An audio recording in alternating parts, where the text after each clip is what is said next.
Dear family, the Lord has a word of encouragement for us today. And although He's addressing me, I know that it also applies to each of you who have worked so hard praying and fasting. He began, "We have spoken much about prayer and work lately, Claire. You have done your very best in so many areas that needed your attention. Now I would like you to enter into my rest and not push yourself so hard. I am pleased with you, and I need you to enjoy my company. Cling to me, dance with me, explore with me, take time for recreation with me, but most of all, rest in my presence. Cling to me with all your heart, and you will find ample strength to complete all I set before you. You have been seeing me, pulling you sweetly to rest your head above my heart. There is a reason for that. Yes, it is true. Place your hands upon my heart, and my love will guide you. Even so, place your head upon my heart, and my love will fill you to overflowing for your brothers and sisters, for the sheep of our pasture.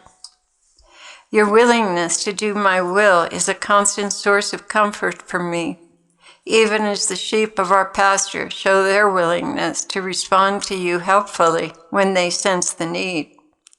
Those that drag their heels or seem distant are sick and need nourishment as well as counsel.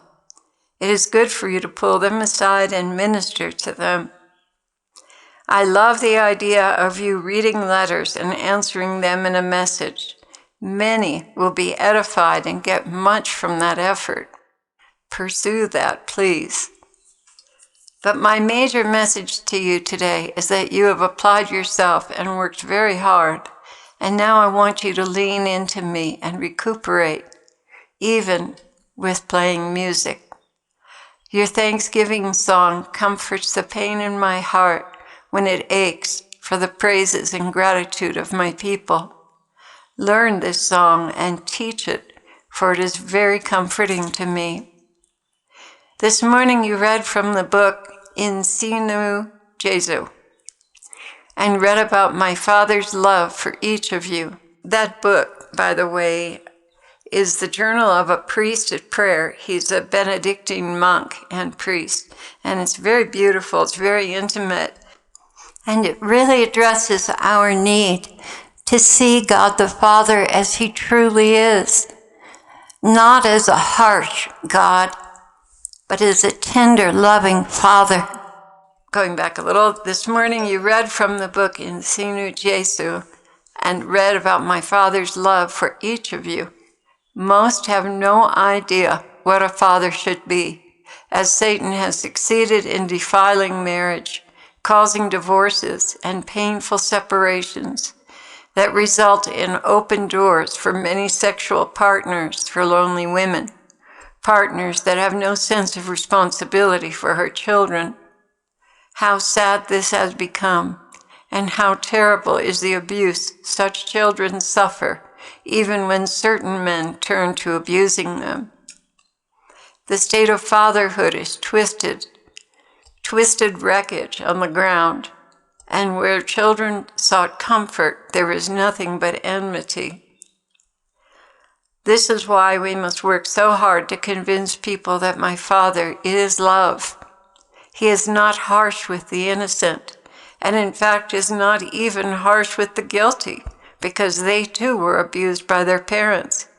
He is most harsh with religious people that put social demands on those seeking me, all in the name of religion.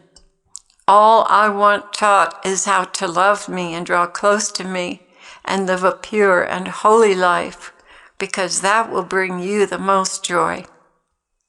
All the norms of churches and society, if they take away from that goal of union with me, they are fighting against me and leading people astray. But there is a great awakening going on where intimacy is being taught and encouraged. The next step in the journey, however, is very difficult for many Christians to understand. And that is the central role of suffering.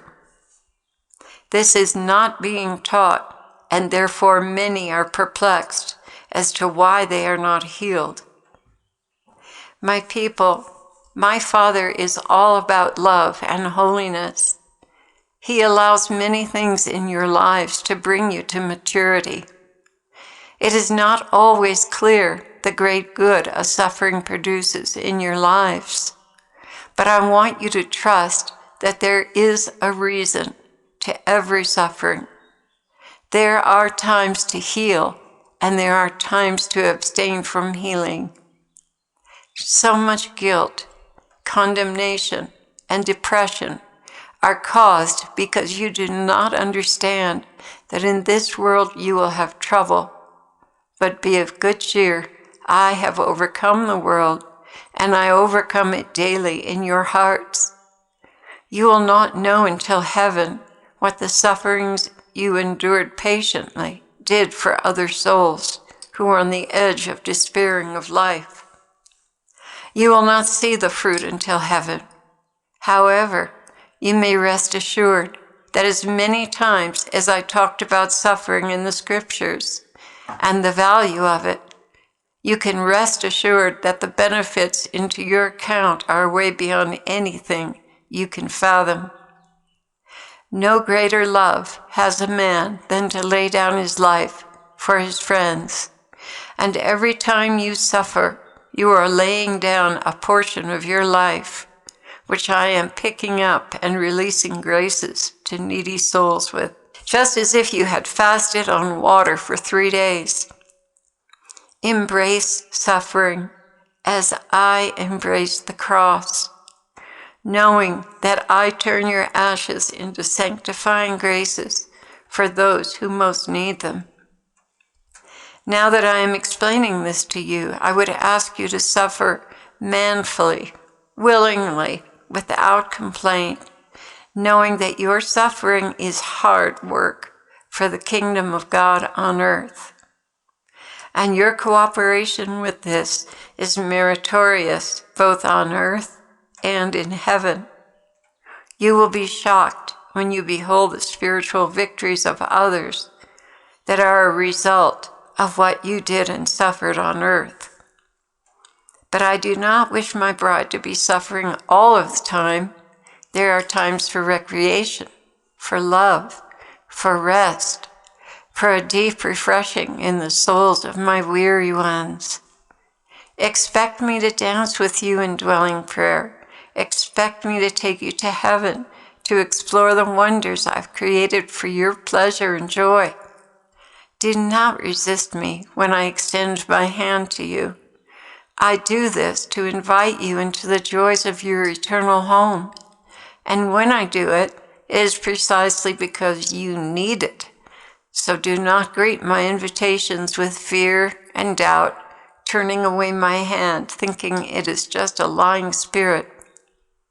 No, my heart is to take you into my arms, to hold you gently, close to the beating of my heart, to move in unison with you to a romantic, holy song, to lead you into joyous places, jungles, palaces, lakes, and rivers, and all kinds of animals that greet my bride with genuine love. Oh, there are so many delights for you, my spouse. Please respond to my invitation when you are in dwelling prayer. There is no comfort on this earth like the comfort I offer you at these times. Let your heart soar with me. Allow me to rejuvenate you and give you rest. It is most pleasing to me when a soul readily comes away with me to that secret place, that hidden garden I created in virginal purity just for you. And it is so disappointing when she suspects me and turns me away. Would a father give a snake to his son if he asked for a fish? Neither am I going to give you over to familiar spirits when I so long to comfort and restore you. Take my hand, blessed ones, take my hand, and come to me. Come to the eternal delights or just rest your head upon my heart and soak up the fathomless source of love I carry within my being, just for you. It doesn't matter that you've fallen, that you cannot sometimes live up to your own expectations of what I would ask of you. It doesn't matter if you've avoided me. It doesn't matter if you'd allowed yourself to be distracted away from prayer. None of this matters. I forgive you. Now I bid you, come.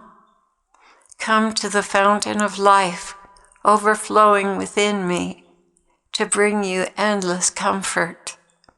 Come.